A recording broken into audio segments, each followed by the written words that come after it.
The rejection was delivered without cruelty. That was what made it lethal. Seren Vale stood beneath the vaulted ceiling of the high hall while 100 wolves watched her not look at him. Cael Ardyn did not raise his voice. He did not hesitate. He did not soften. "For the stability of the northern clans," he said, "the crown will not formalize a mate at this time." A pause, measured, deliberate. The words did not mention her. They did not need to. The bond between them pulsed once, sharp, private, undeniable, then recoiled as if burned by exposure. Seren felt it contract inside her ribs. He did not look at her when he spoke. That was the wound. He looked at the council, at Elder Varen, at the Western delegates who had made their warning clear in private chambers days earlier. Claim her, and we fracture.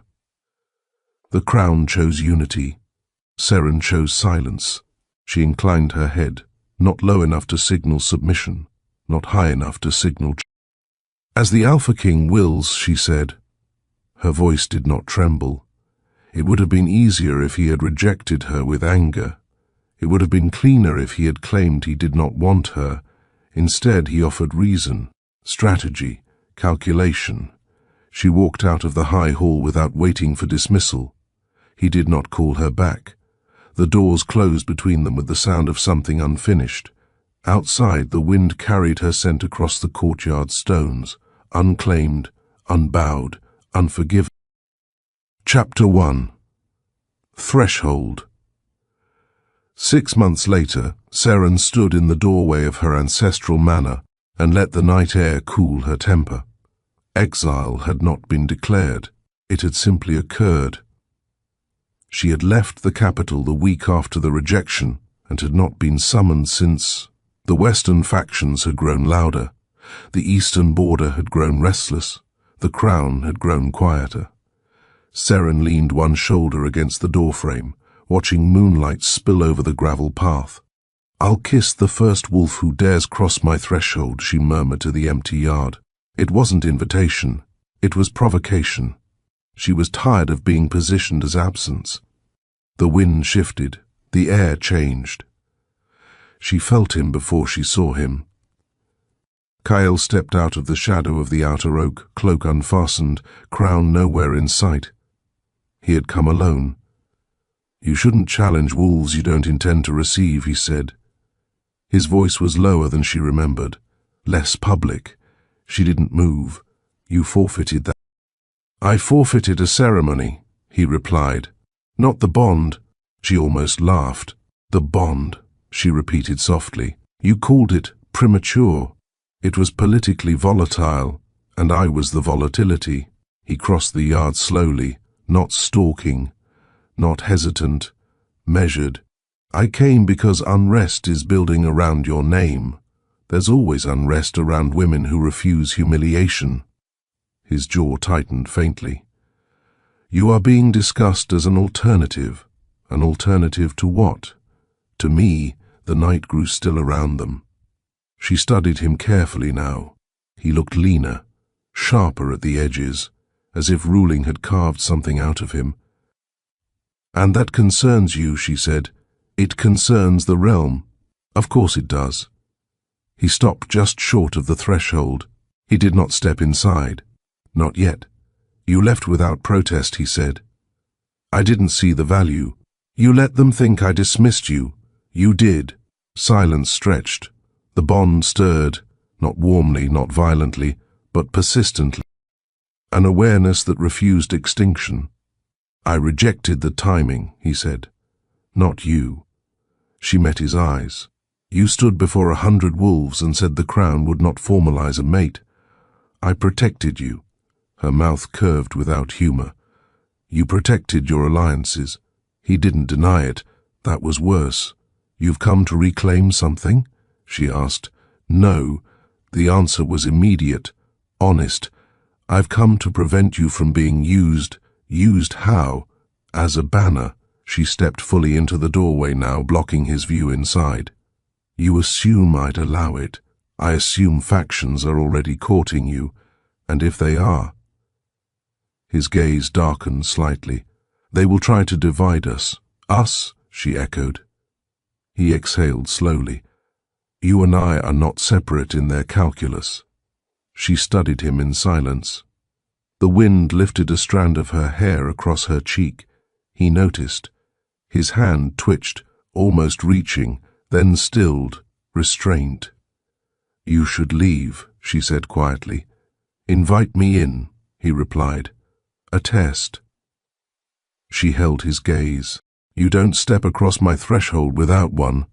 The line settled between them like a drawn blade. He looked past her shoulder into the dim interior of the manor, then back at her. Then I'll wait, he said. For what? For you to decide whether I still have the right. The bond pulsed once, deep, steady. She should have closed the door. Instead, she asked, If I invite you in, what changes? Everything, he said, or nothing. That depends on you. The honesty unsettled her. She stepped aside, barely, enough. He crossed the threshold. The air shifted the moment he did. Not violently, but undeniably. The manor felt smaller. He did not touch her. He did not look around. He simply stood inside her space and said, Western emissaries are riding toward your border. The words cut through the heat, and they believe your distance from me makes you vulnerable. She folded her arms. Does it? Yes. The simplicity of it tightened her chest. You won't claim me, she said, but you'll defend me. I won't let them destabilize the North through you. That's not the same. No, he agreed. A beat passed, then another. Why didn't you fight for me? She asked, quieter now. He didn't look away. Because fighting publicly would have fractured 3 alliances. And you decided I was worth less than 3 alliances. He took a step closer.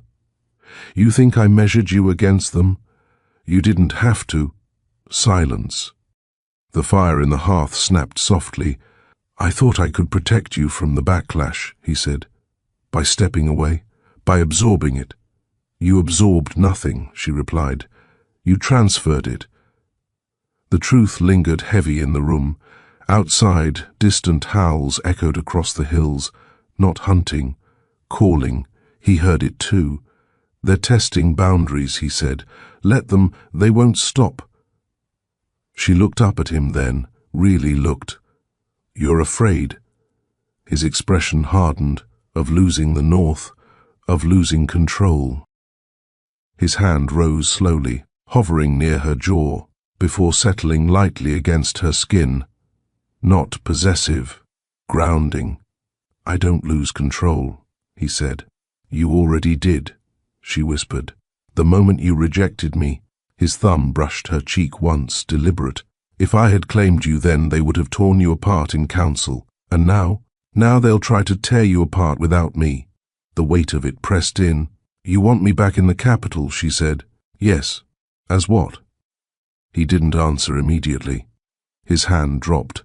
As yourself. That's not a position. It will be. The distant howls grew closer. Not random. Coordinated. Seren turned toward the door. They're coming tonight. Yes. You brought them? No. She searched his face for deceit and found none. Then you miscalculated, she said softly. He didn't argue. Instead, he moved toward the door, standing beside her now. Not in front, not behind. Beside. If they cross your land, he said, I will answer it. And if I answer first, his gaze shifted to her, then I stand with you. The howls split into 2 directions, east and south, encirclement. She stepped out onto the gravel path. He followed without asking permission. Torches flared at the tree line, Western insignia. A voice carried through the dark. Lady Seren Vale, you stand unclaimed. Kael's presence at her side was unmistakable. She stands under my protection, he called back. A laugh answered. Protection is not possession. Seren's voice cut clean through the night. And possession is not sovereignty. A murmur moved through the gathered wolves. One stepped forward. "You were rejected." She didn't flinch. "I walked." The wolf's gaze flicked to Kyle. "And yet you return." Kyle's voice was quiet. "I never left." The statement hung in the air like a challenge. The western wolf smiled faintly. "Then claim her." Silence crashed down. Seren felt the weight of every watching eye. Kyle did not move, did not reach, did not mark. "I don't perform under demand," he said evenly. The western wolf's smile thinned. "Then you've already lost." He retreated into the trees. The torches dimmed one by one. The encirclement loosened. Not withdrawn, postponed. Seren stood still long after the forest went quiet. "You should have claimed me," she said at last. He turned toward her slowly. "Do you want that?" She met his gaze. "Not like that." The space between them thickened again. He stepped closer. "Then tell me how." She didn't answer, because she didn't know. The night air pressed against her skin, his scent wrapped around it. Neither moved, neither yielded. But something irreversible had shifted. He had refused to claim her on command, and she had not walked away. The wolves had witnessed it, and so had the north. The door behind them remained open. Chapter 2. Encirclement. The forest did not quiet after the western wolves withdrew. It shifted. Seren felt it in the ground beneath her boots, the faint tremor of repositioning. They had not come to challenge openly. They had come to measure. Kyle stepped forward into the yard, scanning the tree line without hurry. His posture remained loose, almost indifferent. Only someone who knew him well would recognize the coiled restraint in his shoulders. "You shouldn't have answered them," he said. "You shouldn't have let them bait you." His gaze cut toward her. "I didn't. You did the moment you refused." He turned fully to face her. "You wanted me to claim you. I wanted you to choose without being cornered. And tonight wasn't cornered?" "No," she said. Tonight was theater. A flicker of something darkened his expression. "They'll escalate, I know." The scent of smoke lingered faintly in the air, not from her hearth, but from torches extinguished too. Western wolves did not retreat cleanly. They left signals. "They've split into two flanks," Kyle said quietly. "South Ridge and Lower Marsh." She looked at him sharply. "You can still smell them." "I can always smell them." The possessiveness wasn't directed at the Western pack. It was directed at the fact that they had stepped onto her land. Seren inhaled deeply. The night carried damp earth, pine, and beneath it, male aggression laced with calculation. They were waiting for her to react without him, or for him to overreact because of her. "You should go back to the capital," she said. He didn't answer immediately. "You think they'll strike if I stay? I think they'll try to provoke you into striking. And if they strike you—" Her jaw tightened. "I won't fall." That wasn't the question. Silence stretched between them. The bond stirred again, not tender, not warm, alert, reactive, like a nerve exposed to cold air. From the ridge, a single howl cut through the night, not challenge, signal. Seren stepped forward instinctively. Kale's hand caught her forearm before she could take a second step. Not alone. His grip was firm, not gentle. She didn't pull away. "They want me visible," she said. "They want you isolated." "They won't isolate me with you here." "That's the point." She turned to face him. "You think they want you to defend me?" "Yes. And you think that makes you weak?" "It makes me predictable." Her eyes held his. "You are predictable." His brow lifted slightly. "You protect what's yours." The word hung deliberately between them. His grip tightened fractionally. "You are not an object." "No," she said softly, "but I am yours." The honesty in it wasn't surrender, it was recognition. Something shifted behind his eyes, darker now. "Careful," he murmured. "Why?" Because if you keep saying it like that. He stopped himself. The scent between them sharpened, not heat alone. Challenge. The howl came again, closer, this time from the marsh.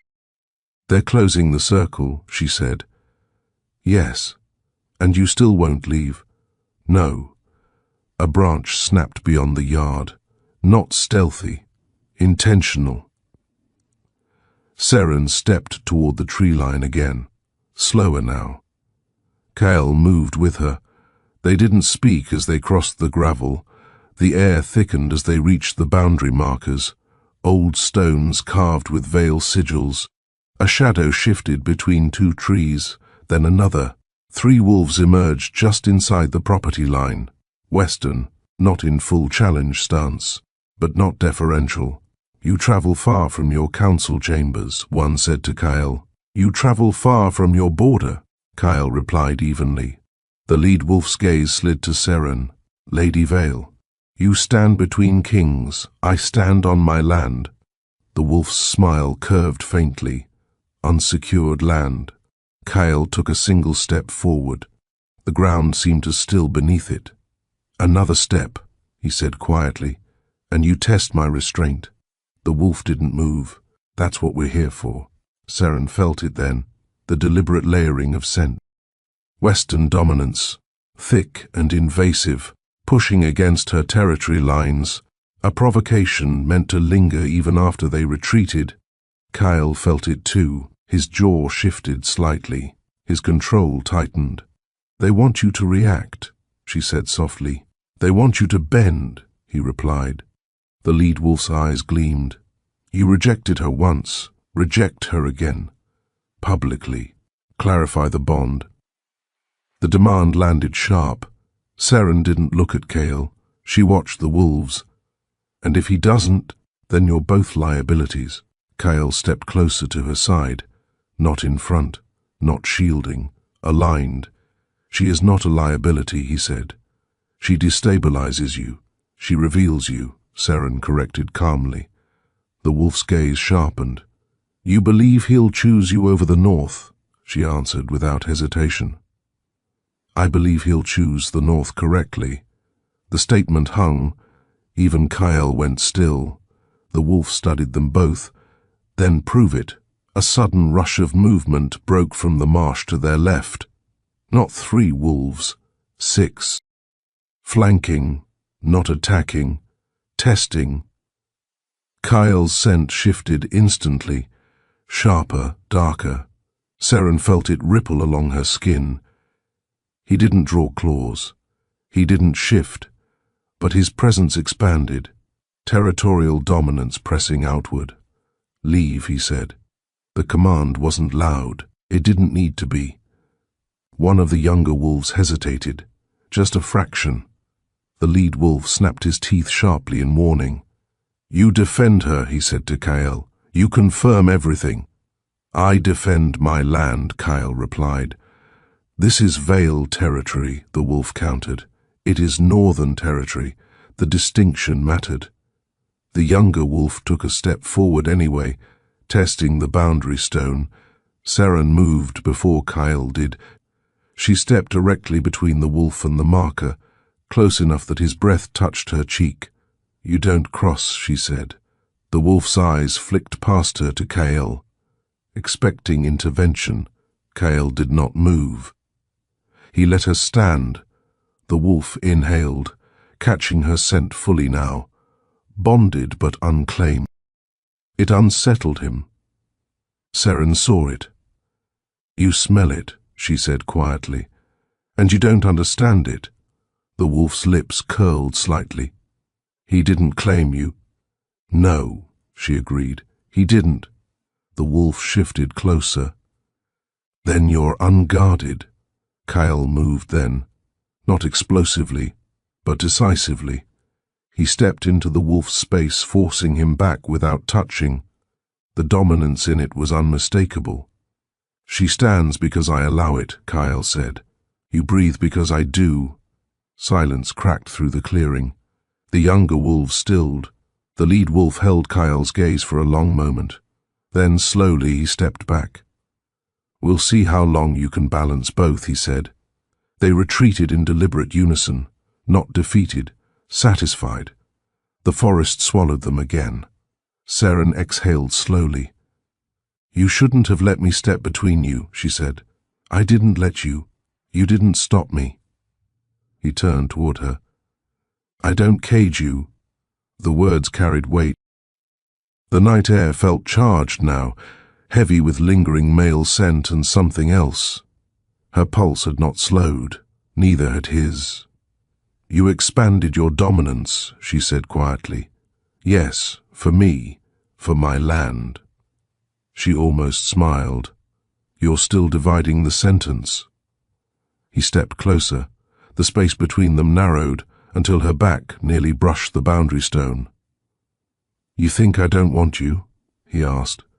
"I think you want control more." His hand braced against the stone beside her head. "Not trapping, claiming space." "You provoke me," he said. "You avoid me."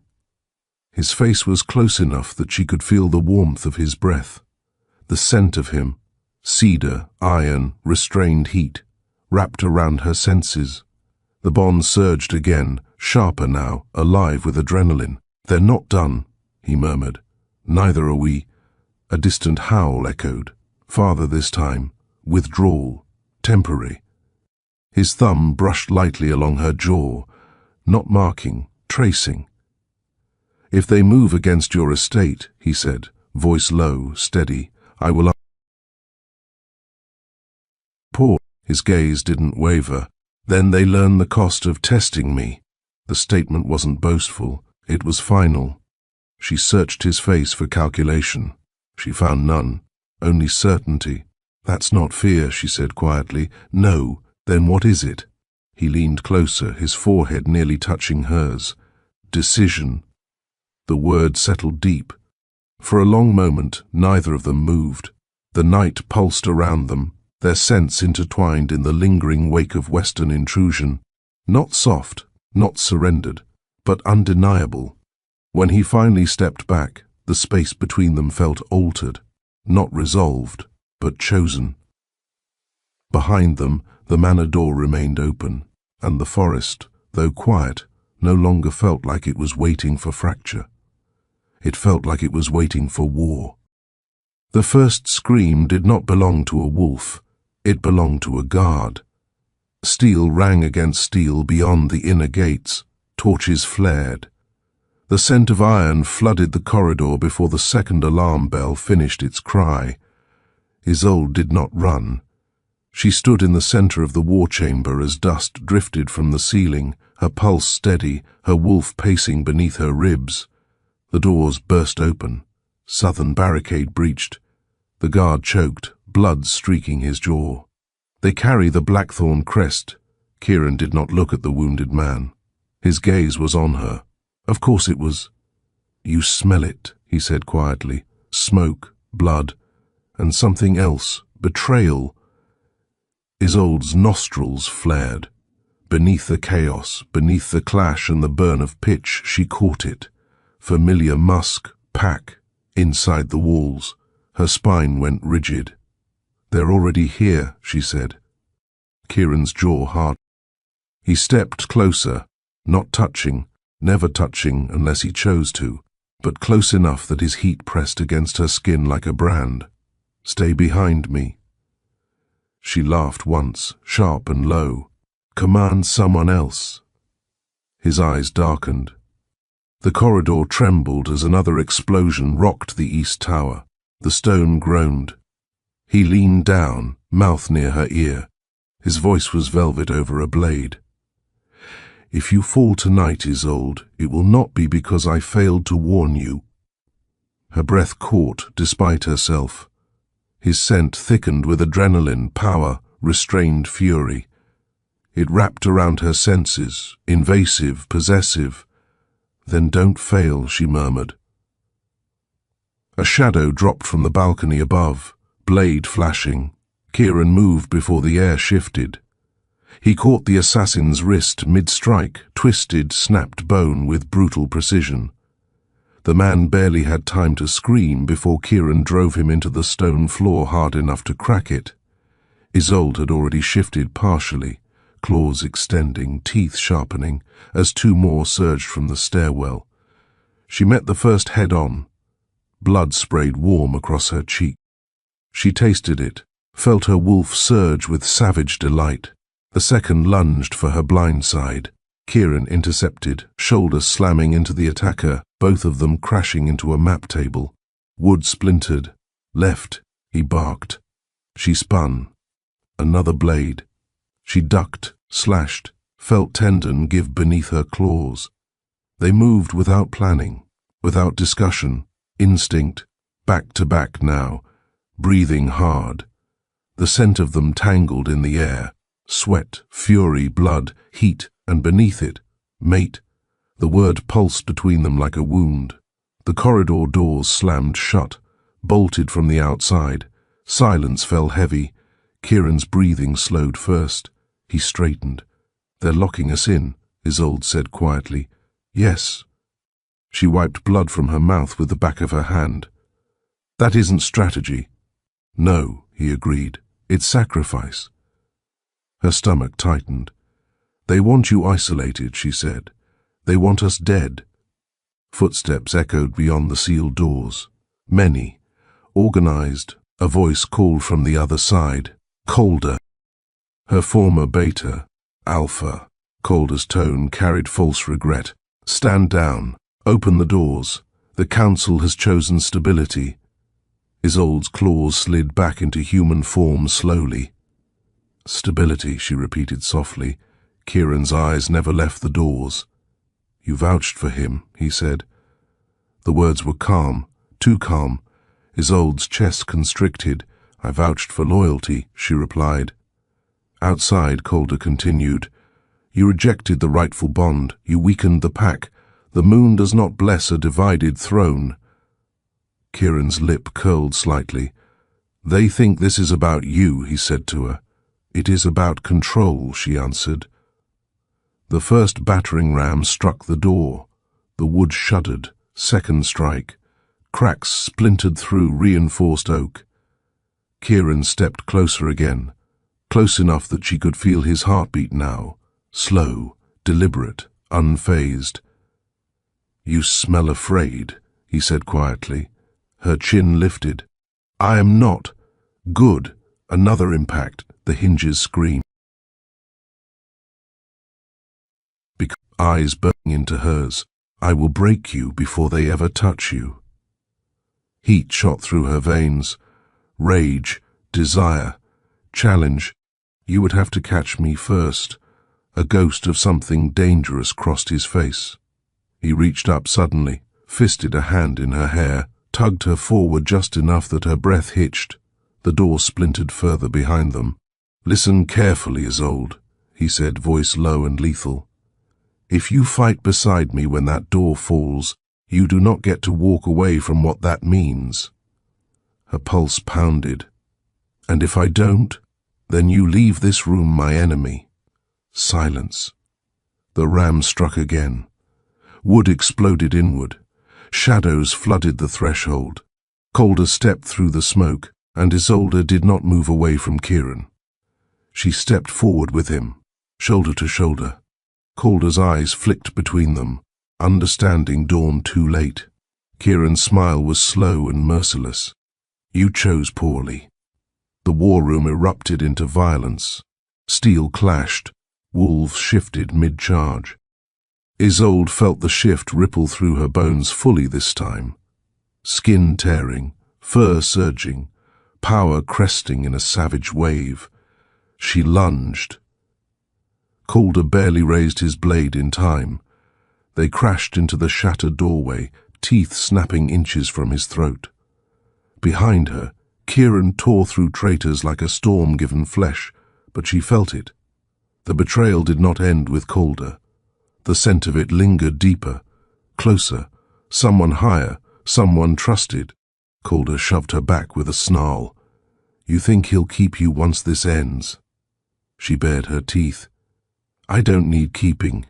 He laughed. "You need claiming. Kieran heard. He moved faster than she had ever seen. He seized Calder by the throat mid-sentence and slammed him against the broken frame so hard the stone cracked again. "You will not speak to her," Kieran said, almost conversationally, "as if she belongs to you." Calder spat blood. "She never belonged to you." The air went deadly still. Isolde felt it before it happened, the shift in Kieran's scent. Possession, not soft, not tender. Claim. His fingers tightened. Calder's windpipe crushed with a sickening snap. The body fell. The remaining attackers hesitated. 1 heartbeat. 2. Kieran stepped over the corpse. Blood streaked his jaw, his hands. His eyes found hers through the chaos. "Choose," he said, not loudly, not pleading, command. Isolde's wolf surged forward. She turned, not away, but toward the remaining traitors, and tore into them. When the last of them fell, the hall was silent but for ragged breathing. Smoke drifted. Bodies lay scattered. Kieran approached her slowly. She shifted back, trembling from exertion, from heat, from everything unsaid. He stopped inches away. "You stayed, you fought," she replied. His hand lifted. For a moment she thought he would grip her again. Instead, his knuckles brushed the blood at her temple. Gentle, brief, dangerous. "The council will hear of this," she said. "They will see it. They will challenge you. They already have." His thumb slid lower, tracing the line of her jaw, not tender, not asking, marking territory without teeth. "And you," he said quietly, "have made yourself impossible to remove." Her breath came shallow. "That was not your decision." "No," he agreed. "It was yours." Outside, more horns sounded. Not enemy. Pack. Loyalists returning. Kieran's gaze never left her. "They will expect a statement, then give them one." His eyes darkened. "You will stand beside me." It wasn't a question. Isolde held his stare. "If I do," she said softly, "you do not cage me after." A long pause. Smoke curled between them. Finally, "I do not cage what fights me," he said. The doors to the outer hall opened. The surviving wolves began to gather. They looked at the carnage, at Calder's body, at Isolde standing blood-soaked at Kieran's side. The shift rippled through the room without a word spoken. Not rejection, not exile, something else. Kieran stepped forward toward the waiting pack, then paused.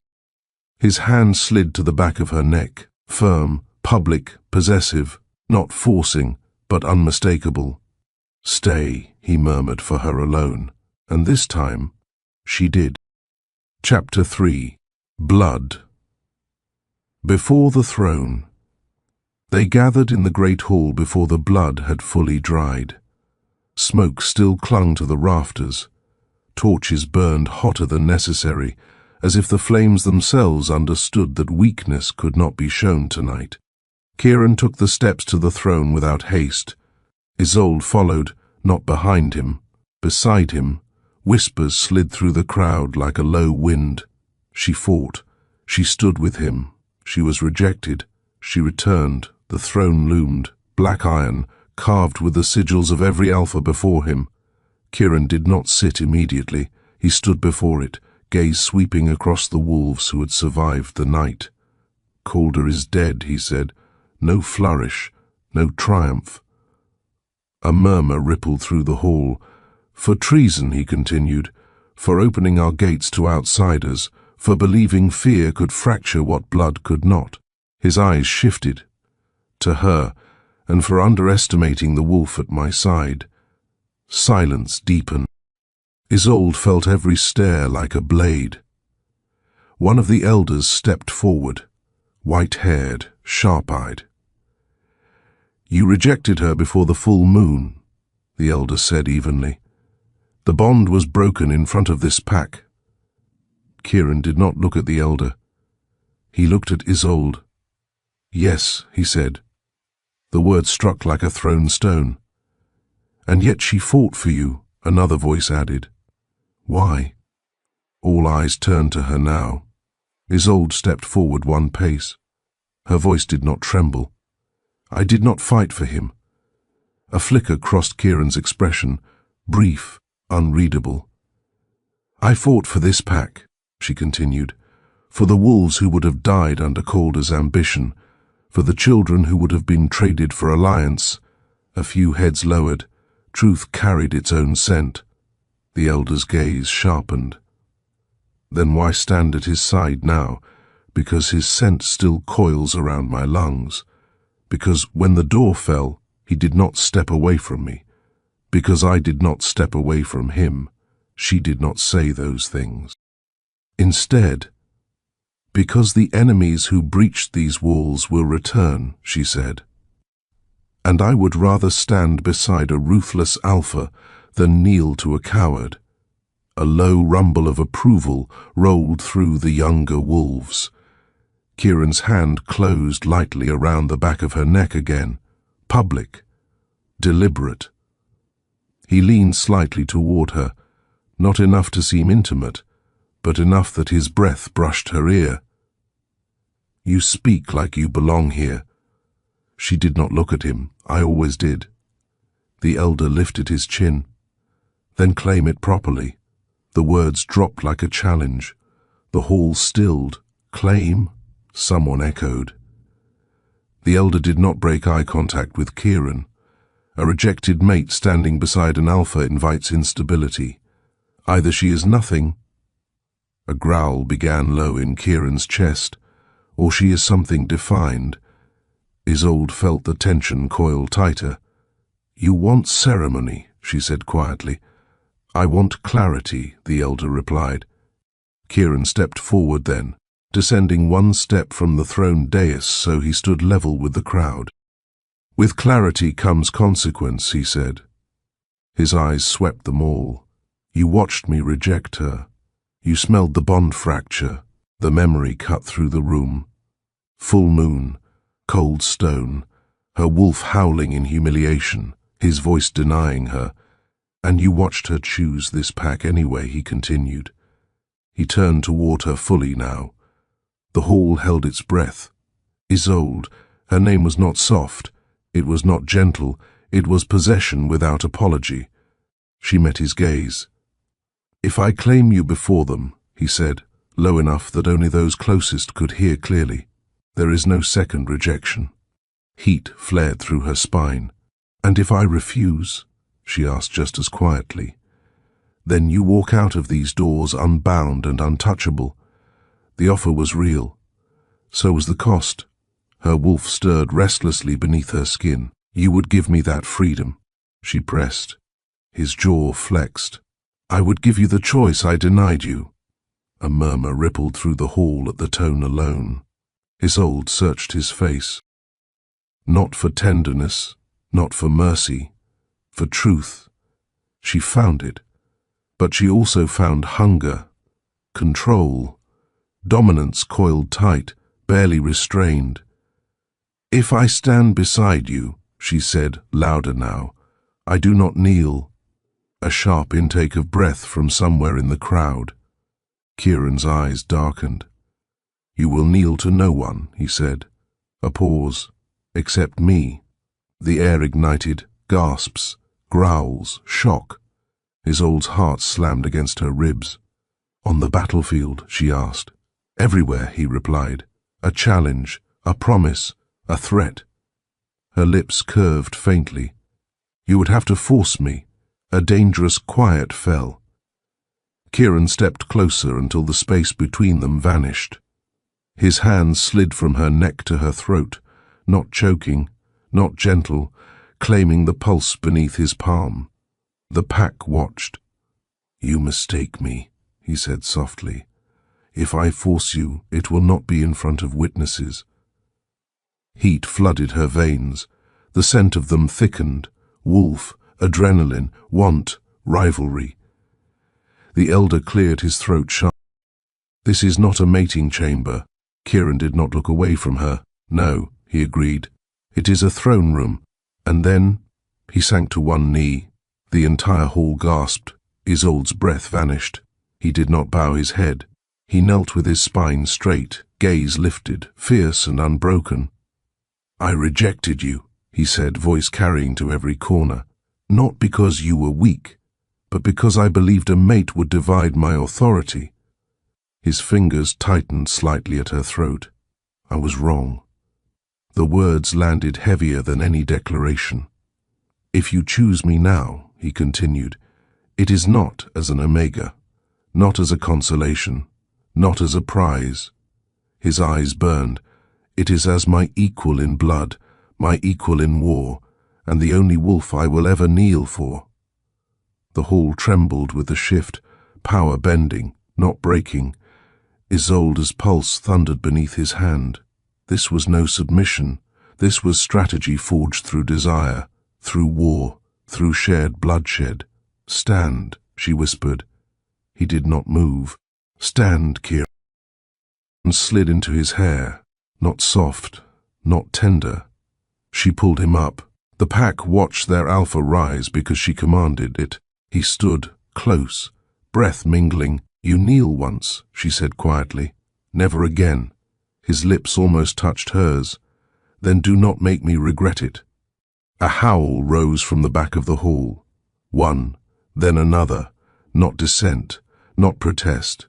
Acceptance. The elder lowered his head slightly. "So be it," he said. "The bond is restored before witnesses." Kieran's hand left her throat, only to cut his palm with the edge of a fallen blade. Blood welled. He extended it toward her. She did not hesitate. She cut her own. Their blood met between them. Heat surged like lightning up her arm. The fractured bond roared back to life. Stronger, darker, hungry. The pack howled as the scent of it flooded the hall, raw, undeniable. Kieran leaned down, mouth brushing her ear. "Now," he murmured, voice edged with possession, "you are impossible to remove." Her nails dug lightly into his side. "Try." The doors to the great hall slammed open. A scout stumbled in, breathless. Alpha. The room stilled. "What?" Kieran snapped. The scout swallowed. The Blackthorn forces regrouped, a beat. They have allied with the northern clans. Shock rippled outward. The northern clans had not entered pack wars in decades. Kieran's hand tightened around Isolde's. Not fear, calculation. "They march at dawn," the scout finished. Silence settled like a blade at their throats. Kieran looked at her. The new bond pulsed hot between them. "You wanted war beside me," he said. She met his gaze without flinching, then let them come. Outside, thunder rolled across the mountains, and the throne room doors closed on a pack that now had both a united alpha and a war they could no longer avoid. Chapter 4. Scent of the Coming Storm. Dawn bled red across the mountains. The war drums began before the sun cleared the peaks.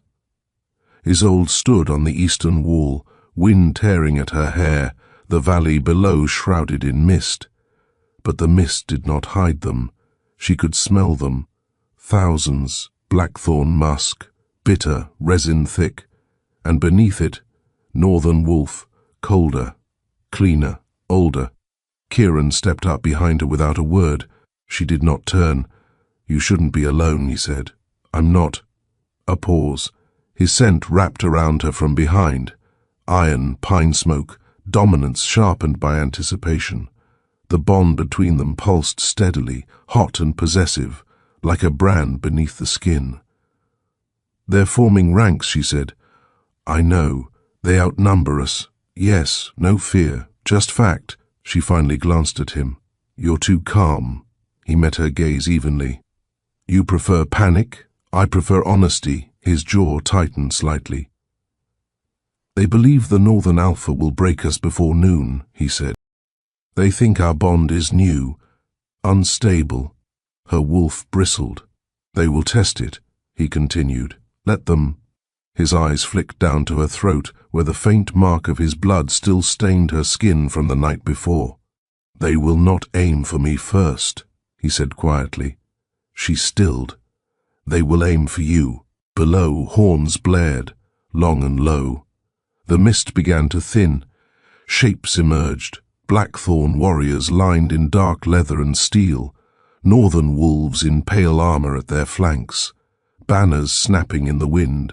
At their center, a tall figure stepped forward, white cloak, silver hair. Even at this distance, Isolde felt the shift in the air. "That's him," she murmured. "The Northern Alpha," Kieran confirmed. The man lifted his head as if sensing her stare, and smiled. It was not friendly, it was knowing. "He smells the bond," she said. "Yes, good." Kieran's gaze slid to her. "You are enjoying this. I'm tired of being hunted." The gates below began to open. Their own warriors assembled, shields locking into place. Kieran turned to descend the steps. Isolde caught his wrist. He looked down at her hand, then at her face. "If you fall," she said quietly, "I will not forgive you." His eyes darkened. "I do not intend to fall. That isn't what I said." Silence stretched between them. Then, his hand moved to her waist, pulling her flush against him without hesitation, public, on the wall, in full view of their sentries. "You will not break," he murmured against her temple. "Not for them, not for me." Her fingers curled into his armor. "Do not command me like I'm fragile." His grip tightened slightly. "I command you because you are not." A war horn split the air. The first arrows flew. They moved at the same time, down the steps, through the courtyard, into formation. The clash was immediate. Steel against steel, wolf against wolf. Northern warriors hit their left flank hard, disciplined and brutal. Blackthorn forces drove the center. Isolde shifted mid-run, bones cracking into power. Her wolf tore through the first line with savage precision. Blood coated the ground. She smelled Kieran somewhere to her right, fighting deeper into the fray, drawing attention like a storm draws lightning. A northern warrior lunged at her with twin blades. She ducked one, took the second across her shoulder. Pain flared. She did not slow. She bit down on his forearm and felt bone splinter. He screamed. The sound cut off abruptly. A massive grey wolf slammed into her attacker from the side. Northern Alpha, silver eyes, ancient. He shifted back into human form with impossible fluidity, blade already in hand. "Isolde," he said smoothly. Her blood ran cold. He knew her name. "You fight well for a rejected mate," he continued. She shifted back, blood dripping down her arm. "And you fight boldly for someone hiding behind allies." His smile widened. "Do you know why we came? To lose." He laughed softly.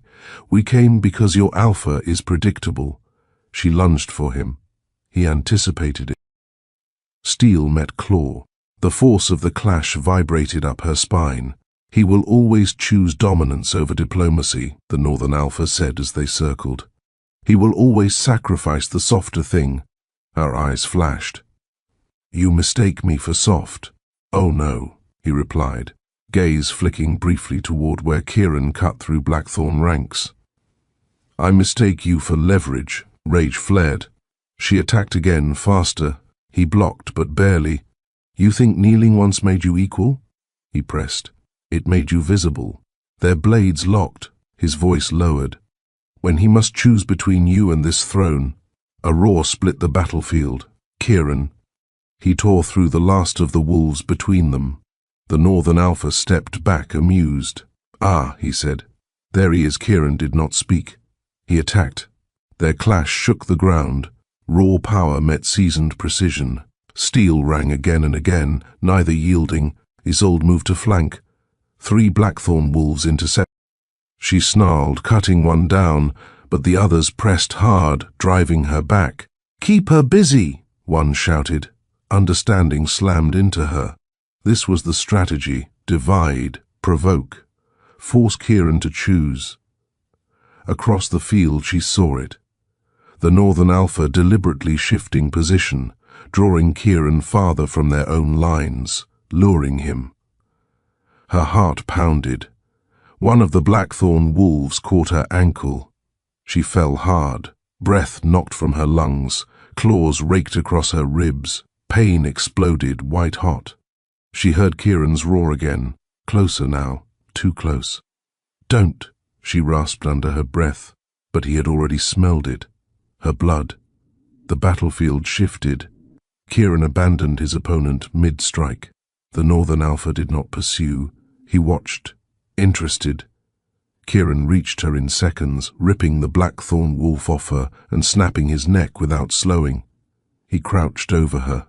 "Get up," he ordered. She pushed herself upright despite the blood soaking her side.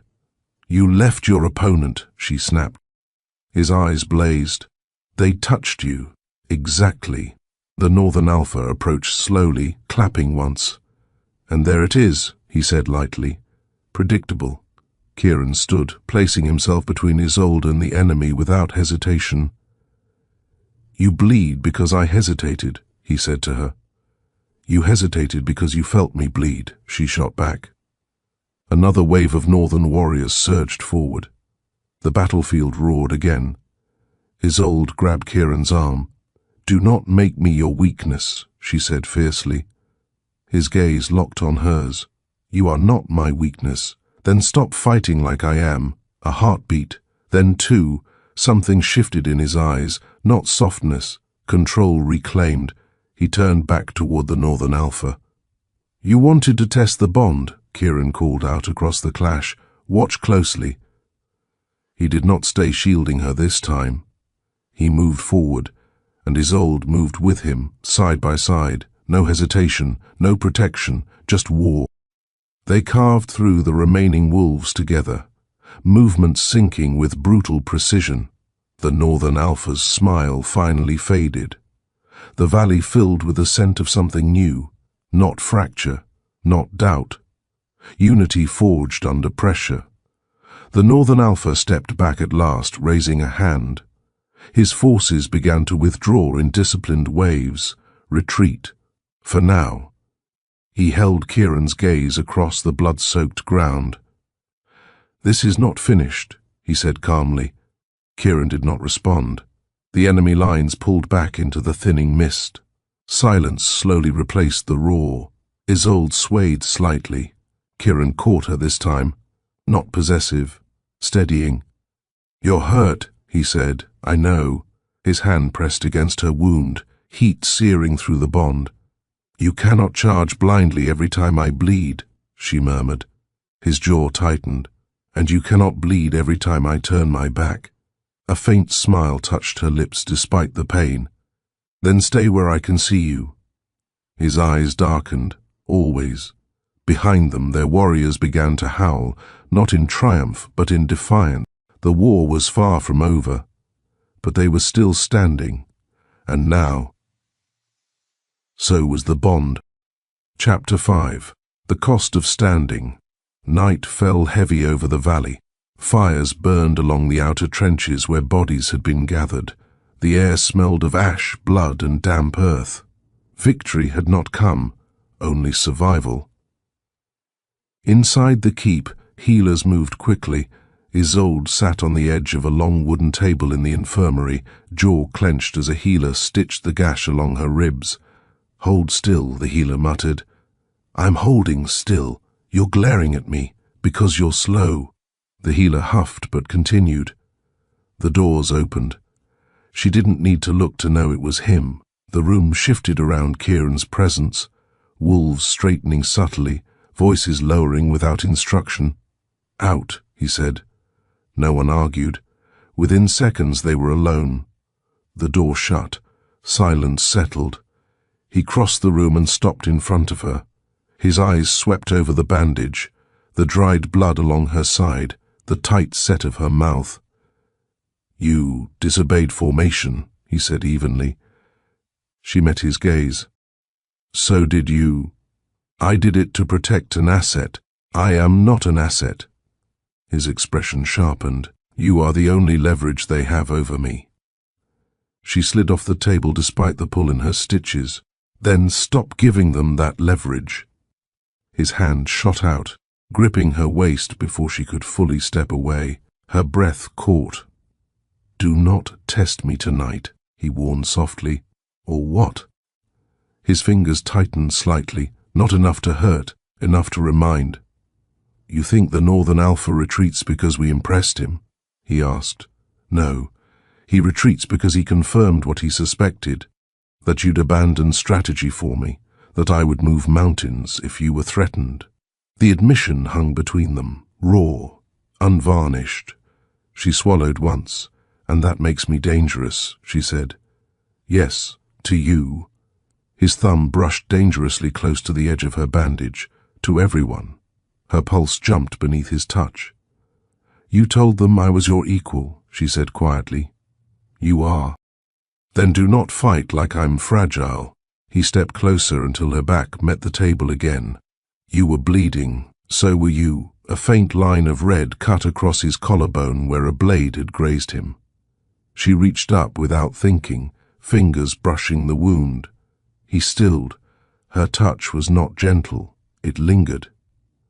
You didn't even flinch, she murmured. I did. She looked up. When you fell, heat coiled tight in her chest. She should pull away. She didn't. You left him alive, she said. The Northern Alpha, yes. His jaw flexed. He wanted me to chase, and you didn't. No, a beat. I wanted to. Her hand flattened against his chest, feeling the steady, powerful rhythm beneath. You're learning, she whispered. His eyes darkened. For you? For the pack? He studied her for a long moment. You would have chased him, he said. Yes, even knowing it was bait. Yes, a flicker of something like approval crossed his face. You are reckless. So are you. The air thickened. His hand slid from her waist up along her spine, fingers threading briefly into her hair, not soft, claiming, You stood with me today, he said. You stood with me. He leaned in closer, breath warm against her lips. Do you regret it? She held his stare. No, good. A knock pounded at the door. Neither moved. The knock came again. Urgent. Kieran's jaw tightened. Enter. The door opened just enough for one of the captains to step inside. Alpha. We captured a Blackthorn scout before he could escape. Kieran's eyes sharpened instantly. Alive? Yes. Bring him to the lower chamber. The captain hesitated. He's asking for her. Silence fell. For me? Isolde asked. The captain nodded. He said he carries a message meant only for the Alpha's mate. The word landed heavily. Mate. Kieran's gaze snapped to her. You will not go alone, he said immediately. I wasn't planning to, but her pulse had already quickened. A message from Blackthorn, specifically for her. The captain stepped aside. We secured him in chains. Kieran moved first. Isolde followed. The lower chamber smelled of damp stone and fear. The scout knelt in the center, wrists shackled, blood drying at his temple. He looked up as they entered. His gaze locked onto Isolde. Relief flickered across his face. She came, he breathed. Kieran stepped forward slowly. You have one sentence, he said. Make it worth your life. The scout swallowed hard. It's from the Northern Alpha, he said. He asked me to deliver it only if she survived the first assault. Isolde's spine straightened. Speak. The scout's eyes never left hers. He said, the man's voice trembled. He said you were born too powerful to remain second to anyone. The chamber went still. Kieran did not react outwardly. The scout continued quickly. He said if you grow tired of standing beside a throne, he will give you one of your own. The words echoed against stone. Silence stretched. Then, Kieran stepped forward and seized the scout by the throat, lifting him effortlessly off his knees. "Does he think I fear ambition?" Kieran asked softly. The scout choked. Isolde stepped closer, not to stop him, to look the man in the eye. "Did he send anything else?" she asked calmly. The scout struggled for breath. "Yes, yes." Kieran loosened his grip just enough. He said, the scout gasped, that when the time comes, you will have to choose which alpha kneels. The room shifted. Heavy, charged. Kieran's grip tightened again. Bone cracked. The scout went limp. He dropped the body without ceremony. Silence lingered. Isolde exhaled slowly. "He's trying to divide us," she said. "Yes, by offering me power." Kieran turned toward her. "And will it tempt you?" Her eyes flashed. "I do not need another alpha to give me a throne." He stepped closer. "No," he agreed quietly. "You would take it yourself." A faint, dangerous smile touched her lips. Exactly. They stood there, close enough to feel each other's breath. "You think I don't see it?" he murmured. "See what?" "The way they look at you now. And how do they look at me? Like something inevitable." Heat curled through her chest. "And does that threaten you?" she asked softly. He held her gaze without blinking. "No." A pause. "It excites me." The air shifted again. Darker, more volatile. She stepped into his space deliberately. "If you ever think I would kneel to him," she said, voice low and controlled, "you have not been paying attention." His hand slid to her jaw, tilting her face up. "I do not fear losing you to another alpha," he said. "Good. I fear what we will become if we keep surviving like this." Her breath hitched. "And what is that?" His eyes burned, unstoppable. Above them, thunder rolled once more across the mountains. War was no longer just at their gates. It was circling, waiting. And somewhere beyond the mist, the Northern Alpha was smiling. Chapter 6. What Power Demands. The council chamber reeked of smoke and restraint. Long tables carved from dark oak formed a square around the central fire pit.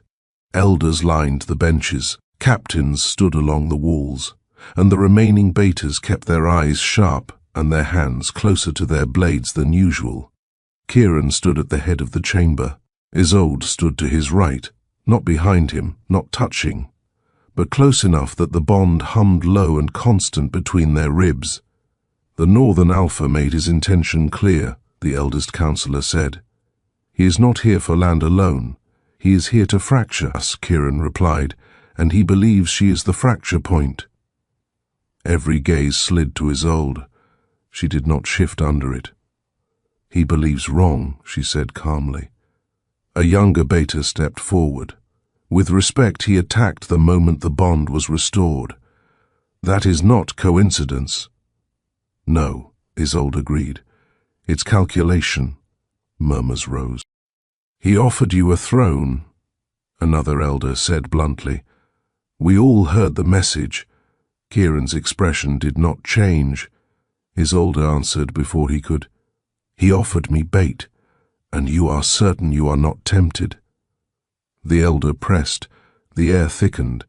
Kieran's scent sharpened, not possessive, not defensive.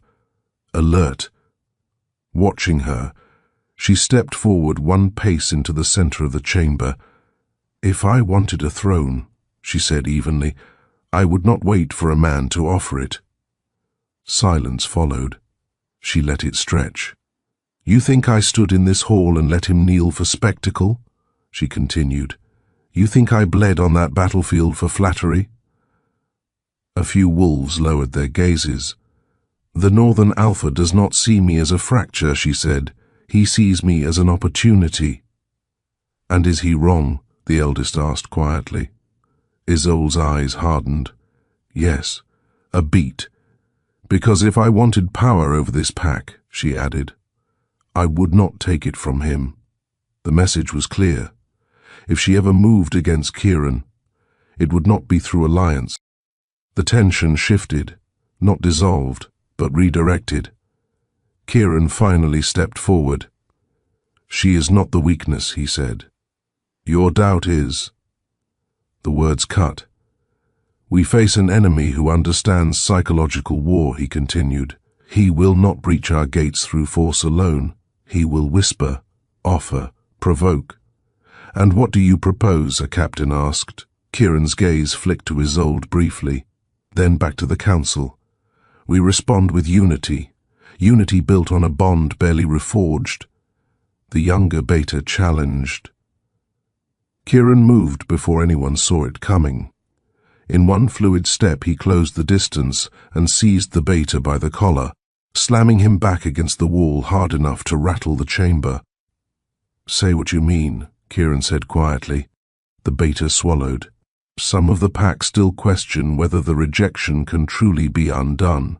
The room held its breath. Kieran did not look at Isolde. "Then they will learn," he said. He released the Beta slowly. Isolde felt the tension crest. This was the moment. Not for violence, for definition. She stepped forward again. "You want proof?" she asked the room. No one answered. She reached for Kieran's wrist, not asking permission. She pulled him closer. The movement was deliberate, public. His eyes flashed briefly at the contact, but he did not resist. She turned his hand over. The faint scar from their blood binding still marked his palm. She pressed her own against it. The bond flared, hot, immediate. The closest wolves inhaled sharply as the scent intensified. Thick, undeniable. "You question if it holds," she said evenly. Her gaze swept the chamber. "Come closer." No one moved. Her lips curved faintly. "Then stop questioning what you can already smell." Kieran's hand tightened around hers, not possessive, aligned. The eldest counselor exhaled slowly. "The bond is real," he conceded, "but the threat remains." "Yes," Kieran agreed, "and it grows." A scout entered quickly, bowing. "Alpha. Reports from the northern ridge. Speak." "They're building siege lines. Reinforcements arrive before dusk." "How many?" "Too many." A quiet curse passed through the chamber. "They mean to starve us," a captain muttered. "No," Isolde said softly. All eyes turned to her. "They mean to make us desperate." Kieran's gaze sharpened. "Explain." "They will cut supply lines, disrupt sleep, spread rumors, let doubt rot us from within before the next strike." The eldest nodded slowly. "Psychological attrition." "Yes," she said. Kieran studied her. "You've seen this before." She met his gaze evenly. "I have a beat." "Where?" he asked. "In my father's pack." The admission settled heavy. "You never told me that story," he said. "You never asked." The silence between them was not soft. It was charged with things unsaid. The eldest cleared his throat. "Then what do you suggest?" Isolde turned back to the council. "We strike first." Murmurs erupted instantly. "They outnumber us. They expect defense. They want reaction." "Exactly," she said. The room quieted slowly. "They expect Kieran to charge headlong," she continued. "They expect me to provoke him into it." Kieran's jaw tightened, but he did not interrupt. "So we do neither," she finished. "And what?" the younger Beta asked cautiously. "We make them believe their whispers are working." The chamber stilled. Kieran's eyes narrowed slightly. "You want to appear divided. I want them comfortable." He stepped closer to her, voice low. "That is a dangerous game. So is war." Their gazes locked. "You would let them think we are fractured?" he asked. "I would let them think they are winning." A long pause. "And when they advance?" He pressed. Her voice did not waver. "We cut the head." The meaning was clear. Not Blackthorn, not the ranks. The Northern Alpha. The chamber erupted in low conversation again. Kieran raised a hand. Silence fell instantly. You are proposing we bait him, he said. Yes, with you. Her chin lifted. Yes. His eyes darkened. No. The word was sharp, final. She did not flinch. You just told them I am not the weakness, she said quietly. Prove it. A dangerous silence spread. You would walk into his reach? Kieran asked. I would draw him into yours. The bond between them pulsed harder, not from fear, from friction, from shared hunger for the same outcome. If he takes you, Kieran said softly, I will burn everything between here and the northern border. And that, she replied evenly, is exactly what he wants. The room watched them like wolves observing two storms colliding. Kieran stepped even closer, voice dropping so only she could hear, If I lose you because of strategy, you won't. You cannot promise that. No, she admitted. Silence. Then, he exhaled slowly, You will not do this alone. I wouldn't dare. Their eyes held. Then Kieran turned to the council. Prepare a false fracture, he ordered. Let rumors slip. Let doubt circulate. A ripple of surprise moved through the room. We divide publicly, he continued. We argue. We withdraw patrols in the east. And privately, the eldest asked.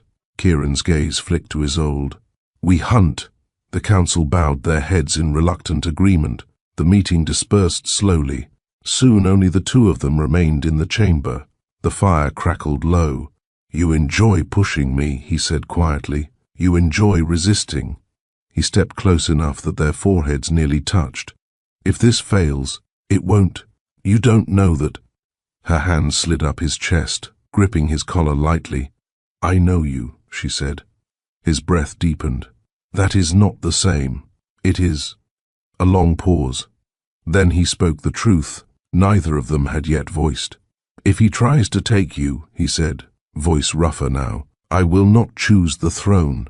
Her pulse stuttered. You don't get to say that lightly. I am not. The weight of it settled between them. Not romantic, not tender. Devastating. She searched his face. Do not make promises you cannot live with, she whispered. His hand slid to her jaw again, thumb brushing her lower lip briefly. I only make promises I intend to keep. Outside, horns sounded again in the distance. Not attack, movement. The enemy repositioning. The game had begun, and this time, they would not be reacting. They would be setting the trap. Chapter 7. The Trap That Closes. By morning, the rumors had already taken root. Raised voices echoed deliberately through the upper corridors. A slammed door, a shattered goblet. A captain dismissed publicly. Patrol routes altered in visible frustration. From the outer ridges, northern scouts watched and smiled. By dusk, the first whisper reached the enemy camp. The bond is unstable. The alpha and his mate are divided, exactly as intended. The meeting took place beyond the eastern tree line. Isolde walked alone. No armor, no escort. Only a thin blade strapped at her thigh and the weight of 1,000 watching eyes hidden beyond the forest edge. She could feel them. Her own wolves concealed in the ravines. Kieran somewhere deeper in shadow than any of them, waiting. The mist curled low along the ground as the northern alpha stepped forward from his camp's perimeter. Silver cloak, bare hands, confident. You came, he said softly. You invited me. His gaze swept her deliberately. You're braver than your mate allows. He does not allow me anything. A faint smile curved his mouth, already correcting my assumptions. Good. She stopped 10 paces from him, close enough to smell him clearly now. Snow, steel, calculation. You said I was born for more than standing beside a throne, she said evenly. I came to hear you explain that without riddles. He studied her with open interest. I watched you on the battlefield, he said. You do not move like a consort. I'm not one. You move like a sovereign. Silence stretched between them. "And you think offering me your throne makes you generous?" she asked. "No," he replied calmly. "It makes me strategic." He stepped one pace closer. "You are wasted in his shadow." The lies slid smooth as silk. She did not blink. "You mistake proximity for submission." He tilted his head slightly. "Do I?" "You do." A faint shift in the trees behind her, barely perceptible. Kieran repositioning. The Northern Alpha noticed it too. His smile thinned. "He does not trust you alone with me," he observed. "He trusts me enough to let me come. And yet he hides. He prepares." The air sharpened. "You are very certain of him," the Northern Alpha said. "I am very certain of myself." He studied her a long moment. "Then let us speak plainly," he said at last. "When the final strike comes, he will have to choose between pursuit and protection." Her pulse remained steady. "You assume I need protection." "No," he corrected gently. "I assume he believes you do."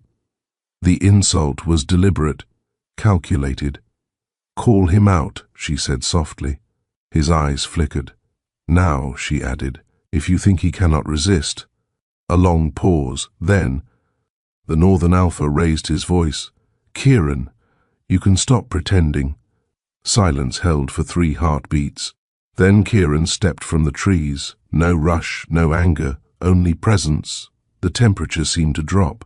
"You wanted me visible," Kieran said evenly. "I'm here." The Northern Alpha's gaze moved between them. "You see?" he said to Isolde. Predictable, Kieran's expression did not change. "You miscalculated," he said. The Northern Alpha laughed softly. "Did I?" A whistle pierced the air. From the ridgeline behind Kieran, Blackthorn forces surged forward, reinforcements hidden in the eastern ravine. From the opposite slope, Northern warriors advanced. The trap snapped shut. For one suspended second it seemed balanced. Then Isolde moved, not toward Kieran, toward the Northern Alpha. He barely had time to react before her blade flashed. He blocked, steel ringing sharp. "You planned to bait him," she said quietly as they clashed. "I did. You should have baited me instead." He smiled even as he countered.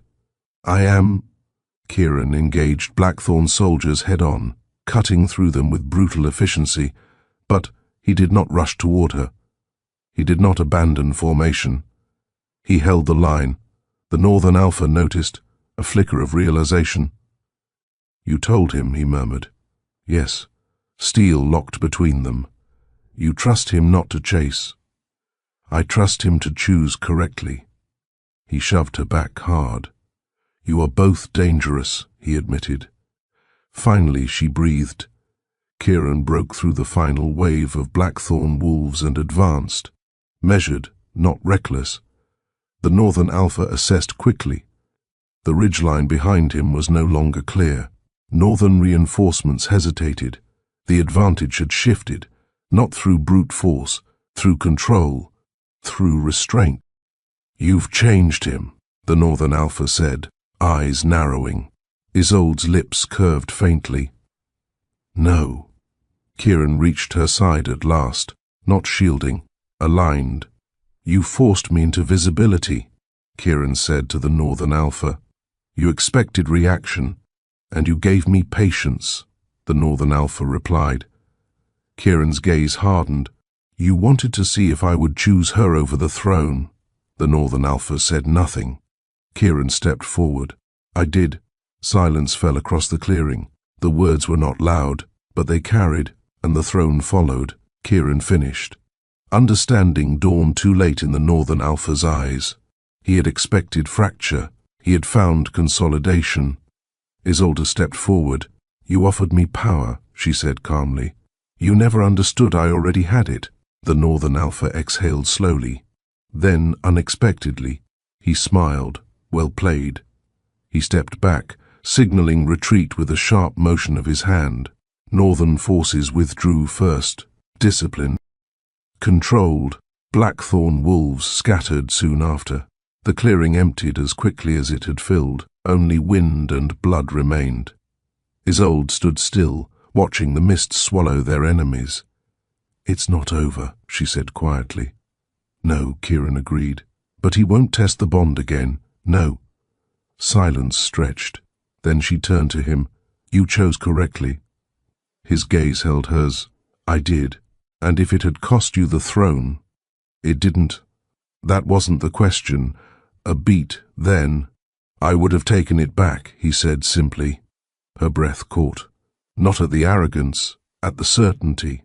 She stepped closer. "No more traps built on doubt," she said.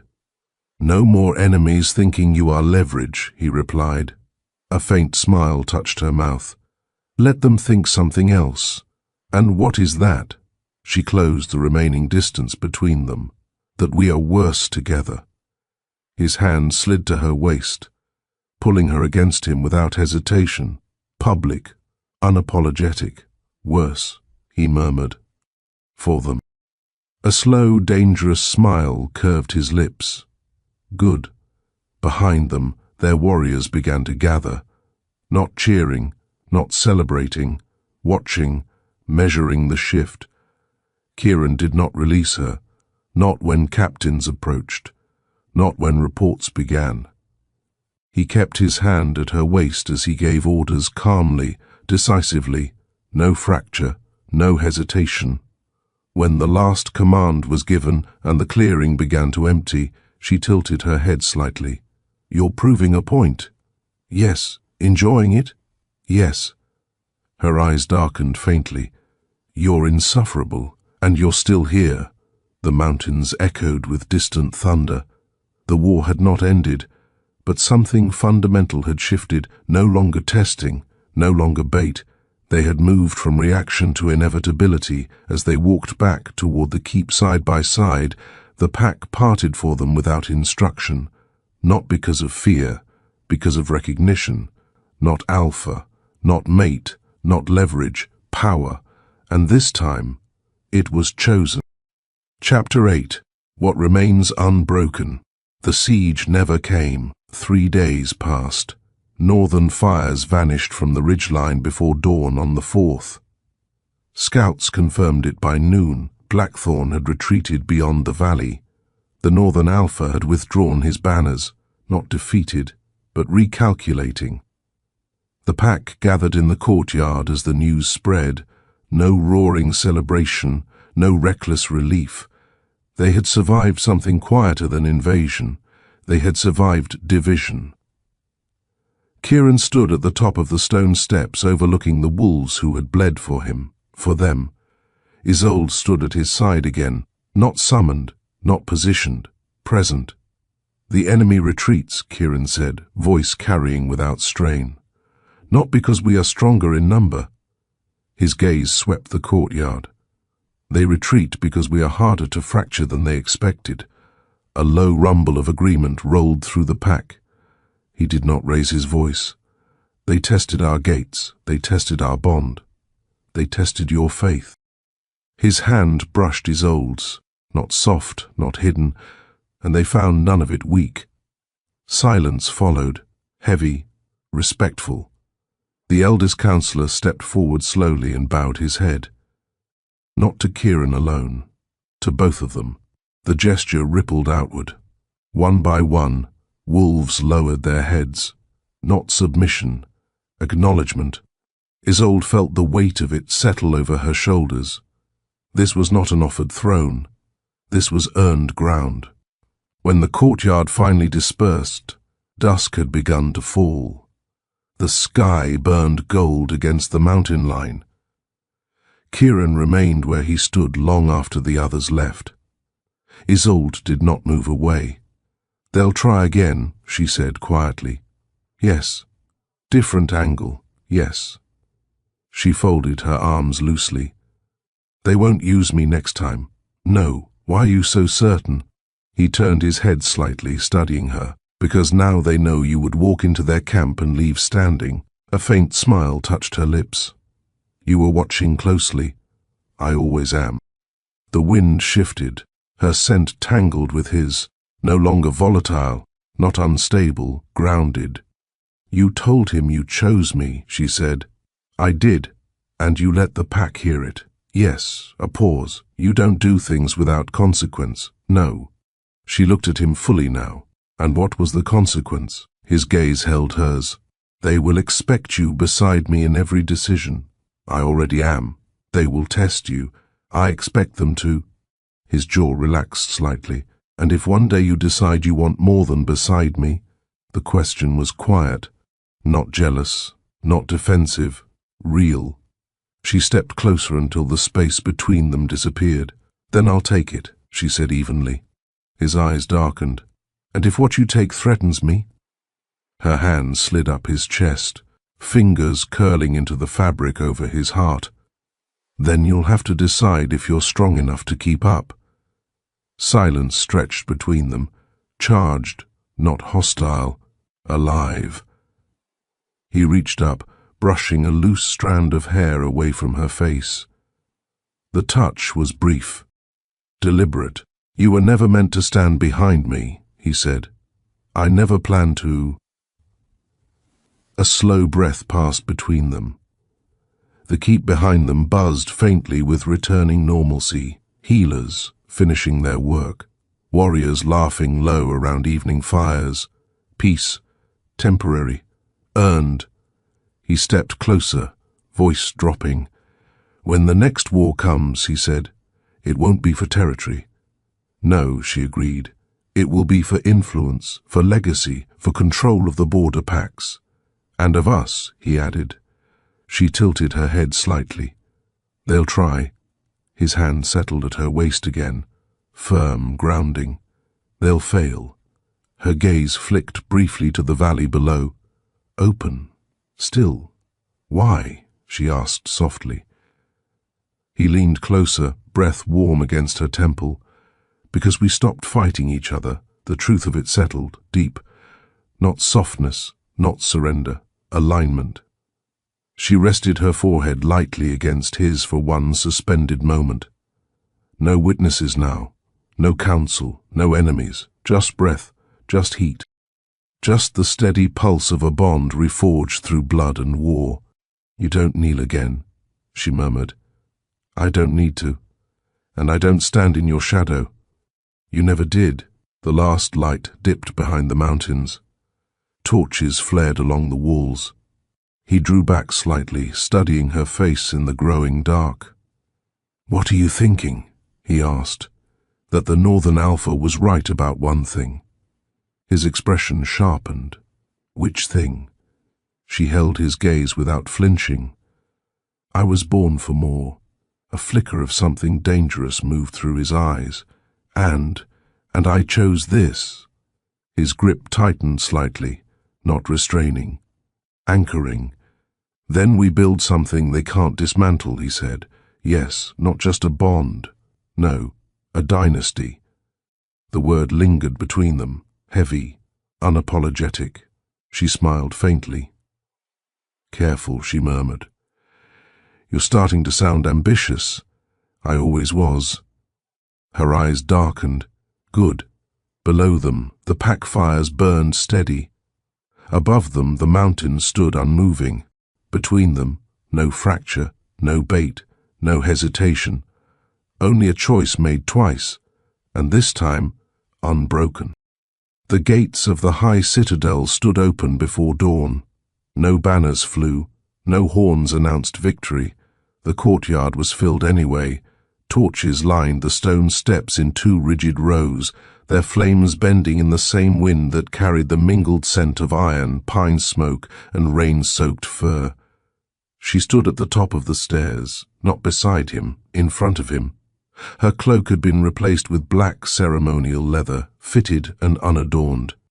A thin silver chain crossed her collarbone, no jewels, no insignia of borrowed power.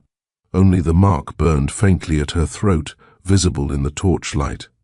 Below, the elders waited, the rival houses waited, the wolves who had once refused to bow waited. He stepped forward at last. The Alpha King did not wear a crown. He did not need one. His presence rolled through the courtyard like distant thunder, controlled and deliberate. When he stopped 1 pace behind her, the air tightened.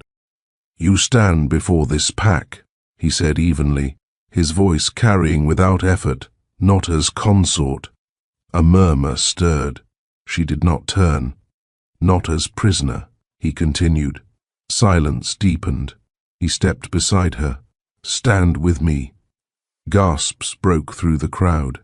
He extended his hand, not in possession, in acknowledgement. For a heartbeat, the entire territory held its breath. She looked at his hand, then at the elders, then at the wolves who had once watched her bleed on these stones. When she placed her hand in his, she did not lower her gaze. Their marks flared in unison.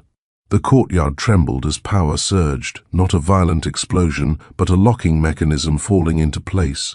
An elder stepped forward, face pale. "This is not tradition." He did not look at the elder. "Then tradition evolves." The elder swallowed. "A shared throne weakens the line." She finally spoke. "Then challenge it." A ripple of unease swept the lower ranks. The rival heir, scar across his jaw, eyes sharp with old ambition, took 1 step forward. "You would defend her claim yourself?" He asked the king. The king's jaw flexed once. "No," he said. He stepped back. The movement was subtle. It shattered the courtyard. Every head snapped toward him. The rival heir smiled slowly. "You step aside. I do not fight her battles." The words landed like a blade laid flat across stone. The rival heir looked at her. "Then I challenge." Before the elders could protest, she descended the steps. Each footfall echoed. The rival heir shifted into partial form, claws extending, teeth lengthening. She did not shift. Gasps rose. He lunged. She moved at the last possible second. His claws scraped stone where her throat had been. She caught his wrist mid-swing, twisted, bone snapped. He roared. She drove her knee into his ribs, sending him sprawling across the courtyard. He scrambled, shifting fully now, massive and snarling. She exhaled once. Silver flared across her skin. Not a full shift, not wolf, not human, something in between. The mark at her throat burned like a brand. He charged again. She met him head-on. Stone cracked beneath the impact. The courtyard erupted in shouts. He snapped for her shoulder. She let him. His teeth grazed leather, and she drove her hand through his guard, fingers locking at his throat, slamming him onto the stone hard enough to fracture it. The sound of his breath leaving him was sharp and final. Her hand tightened. The rival heir's claws dug at her forearm. She did not blink. "Yield," she said quietly. He bared his teeth in defiance. Her grip tightened another fraction. "Yield," a beat, then. He struck the stone twice. Submission. She released him immediately and stepped back. He lay there coughing, alive. She did not look to the king. She did not need to. The courtyard had already shifted, one by one. Wolves knelt, not to him, to her. The king descended the final step and stopped beside her again. This time, when he spoke, it was not to command. "Kneel," he said softly. The last of the elders lowered themselves. The rival heir forced himself upright, then dropped to one knee as well. The wind shifted. Rain began to fall. The king turned to her at last, close enough that only she could hear him. "You could have killed him." "Yes. You didn't know." His gaze searched hers. "You are not mercy." She met his stare evenly. "No." The corner of his mouth curved, barely, good. Rain soaked through leather and skin. Neither of them moved. "Do you regret it?" he asked quietly. "Regret what?" "Choosing this." Her eyes flicked over the kneeling courtyard, then back to him. "I didn't choose this," she said. "I chose you." The words did not soften him. They sharpened him. His hand slid to the back of her neck, not forcing, not claiming, anchoring. The bond between them pulsed, steady and undeniable.